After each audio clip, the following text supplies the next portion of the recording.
जो सरकार बनाई है, जो चुनी है, उस सरकार से हमें क्या मिला है? चंद दो लाइनों के साथ मैं अपनी बात की शुरुआत करूंगा कि खिलाफ होते हैं तो होने दो, कि खिलाफ होते हैं तो होने दो, कोई जान थोड़ी है, ये सब खाली धुआं है, कोई आसमान थोड़ी है, सभी का खून शामिल है यहाँ की मिट्टी में, कि सभी का खून शामिल है यहाँ की मिट्टी में, किसी के बाप का हिंदुस्तान थोड़ी है। हमने देखा कि हमारे देश के सर्वोच्च पद पर विद्यमान प्रधान जो रात को 8 बजे आते हैं और कहते हैं कि नोटबंदी कर दी जाती है।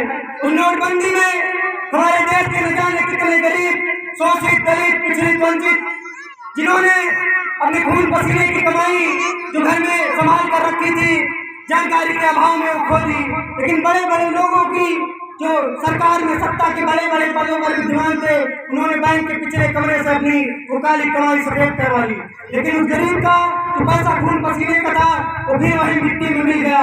हमें इस बात को याद रखना है कि इस देश के प्रधानमंत्री जी ने जो सदन में खड़े होकर कहते हैं कि ऑक्सीजन से किसी की मृत्यु नहीं हुई, हमें याद करना है उन सभी वृद्धाओं को, जब इस देश के प्रधान को, जो घर के मुखिया की तरह हमारे आने वाले समय को सुनिश्चित करने के लिए, हमारे भविष्य को उज्जवल करने के लिए हम पर शासन करता है, उसने हमें कैसे ऐसे अकेले ही छोड़ दिया।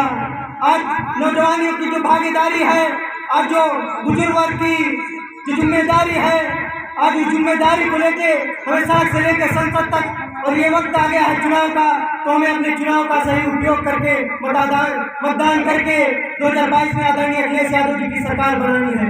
क्योंकि अगर युवाओं को कोई रोजगार दे सकता है तो आदरणीय अखिलेश यादव जी है। अगर वृद्धों को कोई पेंशन देकर उनके वृद्ध जीवन को सफल बना सकता है तो आदरणीय अखिलेश यादव जी ने किया है।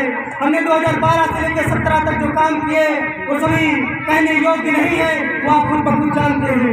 2022 में तो सरकार बनेगी, तभी ये पिछड़े, दलित, शोषित, वंचित लोगों का उद्धार होगा। उन्होंने आपको 5 किलो चावल या गेहूँ, नून, तेल देकर इन सभी चीजों में उलझाकर आपको गलत मार्ग दिखाने का कार्य किया है।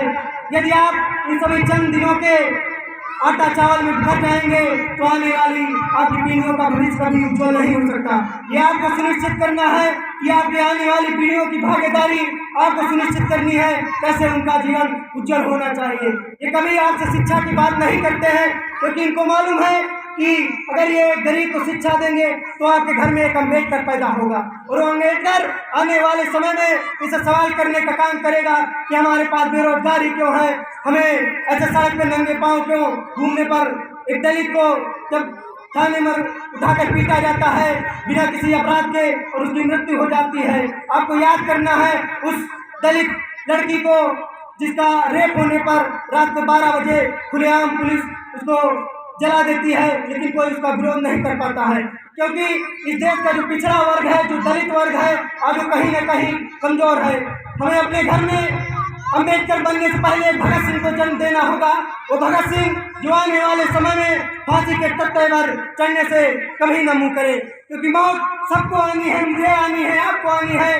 महत्व वो रखता है कि कौन सा व्यक्ति रहने जाकर मरता है, कि यहाँ मौत से किसकी रिश्तेदारी है, कि यहाँ मौत से किसकी रिश्तेदारी है। आज हमारी तो कल तुम्हारी बारी है, कि आज हमारी तो कल तुम्हारी बारी है। एक किसान जो दिन रात अपने खून पसीने की कमाई से अपने खेत में बीज बोता है, आज उसको उस बीज को बचाने के लिए रात को ठंडी में सुकुड़ना पड़ता है। बड़े बड़े घरों में, सीके के घरों में रहने वाले लोग सोचते हैं कि हम एक किसान से ज्यादा, एक गरीब से ज्यादा संघर्ष करते हैं। मैं उनसे कहना चाहूंगा कि कभी फागुन की धूप में और पूस की ठंडी रातों में आना खेतों में तो तुम्हें औकात पता चल जाएगी। जिस मुंह से तुम आज उस गरीब को, किसान को बेईमान कहते हो, जब दोपहर के 12 बजे तुम्हें खेत में खड़ा होना पड़ेगा, तो जिस मुंह से तुम बेईमान करते हो, उसी मुंह से तुम्हारे पानी और पानी की आवाज से निकलेगी और तुम्हें पता चल जाएगा कि एक किसान का जीवन कितना संघर्षमय होता है। आज कुछ दिन पहले जब किसान की गेहूं बोने की बारी आती है तो उसे यूरिया नहीं मिलता है, उसे खाद नहीं मिलता है, क्योंकि इस सरकार ने सिर्फ और सिर्फ आपको छुड़ावा देने का काम किया है। इस सरकार ने सिर्फ और सिर्फ सरकारी चीजों को प्राइवेट रूम में बदलने का काम किया है। ये वो लोग हैं जिन्होंने आपको महिला फुसलाकर 2 किलो आटा और चावल में एक गलत रास्ते पर ले जाने का काम किया है। हमें अपनी भागीदारी को सुनिश्चित करते हुए इस बात पर ध्यान देना है कि हमारे आने वाली पीढ़ियों का भविष्य कैसे उज्जवल होगा, कैसे हम बाबा साहब भीमराव अम्बेडकर, गांधी, JP पेरियार, लोहिया, जनेसर, अम्बेडकर बनकर अपने देश, अपने गांव, अपने द्वार का नाम रोशन करेंगे। क्योंकि हम तभी आगे बढ़ेंगे जब हमारे सत्ता पर विद्यमान पदों पर व्यक्ति हमारी सोच के होंगे। वो जब तक हमारी सोच के नहीं होंगे, जब तक वो शीशे के घरों में रहने वाले लोग होंगे, AC के घरों में रहने वाले लोग होंगे, तब तक वो किसान के बेटे की समस्या को नहीं सुलझा सकते। क्योंकि उन्हें मूलभूत समस्या पता ही नहीं है। उन्हें मालूम है कि कैसे हम अपने आप को मजबूत करें, कैसे हम अपने बैंकों के खातों को मजबूत करें। उन्हें किसान की आय से कोई मतलब नहीं है। ये सरकारें कहती थी आने से पहले कि हम किसान को आय दोगुनी कर देंगे, युवा को 2 करोड़ रोजगार देने का काम करेंगे। आज युवा सड़क पर दर बदर भटक रहा है क्योंकि उसके पास रोजगार नहीं है। हम देख सकते हैं कि जब लॉकडाउन लगाया जाता है तो सरकार को जब एक गरीब के साथ रहना चाहिए था, तो वो व्यक्ति जो महाराष्ट्र में, तमिलनाडु में, केरल से एक नंगे पांव हाईवे से सफर करता हुआ बिहार और UP की ओर बढ़ता है, उसे अन्न नहीं मिलता है, उसे पानी नहीं मिलता है। न जाने कितने गरीब लोग प्यासे मर गए, बिना भूख के मर गए। ऐसे लोगों के उद्धार के लिए हमें अपनी लड़ाई कायम रखनी है। हमें इस बात को कायम करना है कि हम आने वाले समय में अपनी लड़ाई मजबूती से लड़ सकते हैं, चाहे वो सड़क हो या संसद हो। मैं 2 लाइनें कहूँगा कि मोहब्बत कौन करता है, सियासत कौन करता है। कि मोहब्बत कौन करता है, सियासत कौन करता है, हमें मालूम है। हमारी हिफाजत कौन करता है। हमने लाज रखी है बुजुर्गों की वहाँ वरना, कि हमने लाज रखी है बुजुर्गों की यहाँ वरना। सभी टुकड़ों पे बनते हैं, बगावत कौन करता है, सभी टुकड़ों पे बनते हैं, बगावत कौन करता है। हमें पिछली कोठरी में, घर की कोठरी में अंधकार में मरना है तो मैं उनसे कोई आग्रह नहीं करना चाहूंगा। अगर आपको खुद से ऊपर उठकर अपने गांव जवार का, शहर में या किसी कॉलेज में, विश्वविद्यालय में नाम रोशन करना है तो आपको आगे बढ़कर अपनी लड़ाई और अपनी भागीदारी को सुनिश्चित करना होगा। क्योंकि इस देश का युवा ही है जो आने वाले समय में इस देश को प्रगति के मार्ग पर अग्रसर कर सकता है। और उस युवा का केंद्र बिंदु है आदरणीय अखिलेश यादव जी, जिन्होंने हमें बहुत कुछ देने का काम किया। जिन्होंने हाईवे से लेकर, सड़कों से लेकर, स्टेडियम से लेकर, 1090 से लेकर, डायल 100 से लेकर न जाने कितने काम किए। और आने वाले समय में हम 300 यूनिट बिजली फ्री से लेकर 1500 मासिक पेंशन और लैपटॉप के साथ साथ आपको शिक्षा के क्षेत्र में एक बड़ा पायदान देने का काम करेंगे। हमारे नेता ने इस देश को जो एक नई राह दिखाने का काम किया है। फिर से हमें 2022 में इस नेता को सत्ता में लाना है और उत्तर प्रदेश के साथ साथ पूरे देश को ये बताना है कि इस देश का अगर कोई उद्धार कर सकता है तो आने वाले समय में आदरणीय अखिलेश यादव जी कर सकते हैं। हमने बहुत सी चीजें देखी जो सिर्फ बड़े बड़े मंचों से बता दी जाती हैं, लेकिन जमीनी स्तर पर नहीं तय की जाती हैं, चाहे कोई भी चीज हो। क्योंकि हम पिछड़ों में, दलित में और जो वंचित वर्ग है उनमें एकता नहीं है। हम चंद पैसे के लालच में अपना जो भागीदारी है, जो अपना सही रास्ता है, उसे भूलकर उस और अग्रसर हो जाते हैं कि हमें 4 दिन की आय मिल जाएगी, हम 4 दिन इतना कमा खा लेंगे, उसके आगे हमें क्या करना है।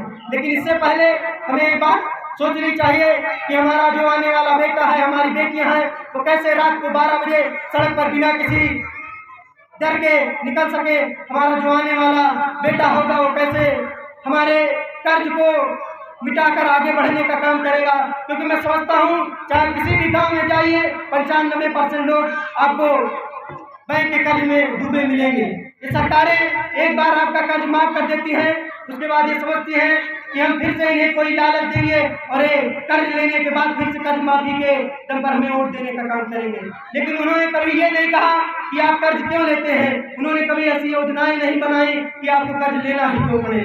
क्योंकि एक किसान जो कर्ज लेता है वो अपने जीवन को सफल बनाने के लिए लेता है, लेकिन कहीं न कहीं कर्ज लेने के बाद उसका पैसा इधर से उधर हो जाता है और वह जिंदगी भर मुंशी प्रेमचंद जी के जो आने की कहानी की तरह उसके आने वाले बच्चे भी उसका कर्ज नहीं खत्म कर पाते हैं और उसकी जमीन पर सरकारी बैंकों का कब्जा हो जाता है। आज इन सभी चीजों को लेकर हमें अपनी भागीदारी को सुनिश्चित करना है, अपनी लड़ाई को सुनिश्चित करना है। क्योंकि आने वाला कल अगर अंधकार में रहेगा तो हमारी पीढ़ियां हमें कोसेंगी और हमें याद करना है उन सभी चीजों को जिन्होंने हमें आज़ादी दिलाई। क्योंकि आज़ादी हमें ऐसे नहीं मिल गई। जब हम 1937 में आज़ाद हुए, 1947 में जब हम आज़ाद हुए, तो हमारे भारत को आज़ादी दिलाने के लिए भगत सिंह से लेके, गांधी जी से लेके, अम्बेडकर जी से लेके बहुत से बड़े बड़े महापुरुषों ने और क्रांतिकारियों ने हमें आज़ादी दिलाई। उनके भी परिवार था। आज बहुत से लोग सोचते हैं कि मेरे परिवार में 10 लोग हैं, 5 लोग हैं, अगर मैं अपनी लड़ाई लड़ने लगा, अगर मैं सड़क पर उतर कर खुद की लड़ाई के साथ साथ समाज की लड़ाई लड़ने लगा, तो मेरे परिवार का क्या होगा? अगर आपकी तरह हमारे महापुरुषों ने ही ऐसा सोचा होगा था, तो शायद हम एक साथ एकजुटता के साथ आज यहाँ पर नहीं बैठे होते। तो हमें इस बात को सुनिश्चित करना है कि हमारे जो खेत है, उन खेत में पैदा होने वाला अन्न हमें उसकी पूरा भरपूर मूल्य कैसे मिले, हमारे बेटे बेटियों का उज्जवल भविष्य कैसे सुनिश्चित हो, और आने वाले समय में हम कैसे एक मजबूत तबके के साथ अपनी लड़ाई को सफल बना सकें। अंततः मैं 2 लाइनों के साथ अपनी बात को समाप्त करना चाहूँगा। कहना चाहूँगा कि बड़े बड़े लोग आए, बड़े बड़े सत्ता और शासक आए, जब वो नहीं रहे तो तुम क्या हो? तुमको भी एक दिन जाना है। जब आए थे तो एक दिन जाना है। जिस जनता ने तुम्हें इस अंगूठे से तुम्हारा बटन दबाकर सर्वोच्च पद पर पहुंचाया है, उस जनता को ये समझना चाहिए कि हम इस अंगूठे के साथ साथ अगर 4 उंगलियां बना ले तो एक मुट्ठा बनता है, और इस मुट्ठे से हम अपनी लड़ाई पूरी भागीदारी के साथ लड़ सकते हैं। हमें ये बताने की जरूरत है कि आने वाला समय हमें हमारे हक की लड़ाई के लिए पूर्णतः हमें सफलता की ओर अग्रसर करने का काम करेगा। और जो लोग खुद को भगवान समझते हैं, उससे मैं कहना चाहूंगा कि लो भी चलती थी तो आगे सभा कहते थे, कि लो भी चलती थी तो आगे सभा कहते थे, पांव फैलाए अंधेरों को भी दिया कहते थे। शायद याद नहीं तुझे उनका अंजाम, शायद याद नहीं तुझे उनका अंजाम, तुझसे पहले भी कुछ लोग आए थे जो तुझको खुदा कहते थे। अगर अंधकार के देश में जो हमारा भविष्य पल रहा है, उस भविष्य को अगर हमें उज्जवल सूरज की ओर अग्रसर करना है, तो हमें सबसे पहले अपने घरों में जो हमारे बच्चे हैं उन्हें शिक्षा की ओर अग्रसर करना होगा। अगर हम ये सोचते हैं कि कक्षा 8 के बाद या 10 के बाद पढ़ाई बंद कर दें, तो ये सबसे बड़ी हमारी गलती होगी, क्योंकि एक शिक्षित युवक ही अपनी लड़ाई को पूर्णतः सुनिश्चित कर सकता है। जब आपके अंदर शिक्षा ही नहीं होगी तो आप लड़ाई कैसे लड़ेंगे? इसी के साथ मैं उनका 2 लाइनों के साथ अपनी बात को समाप्त करना चाहूंगा कि जिंदगी उसकी जिसकी मौत पे जमाना गम करे, कि जिंदगी उसकी जिसकी मौत पे जमाना गम करे। यूं तो हर शख्स आता है मरने के लिए, यूं तो हर शख्स आता है मरने के लिए।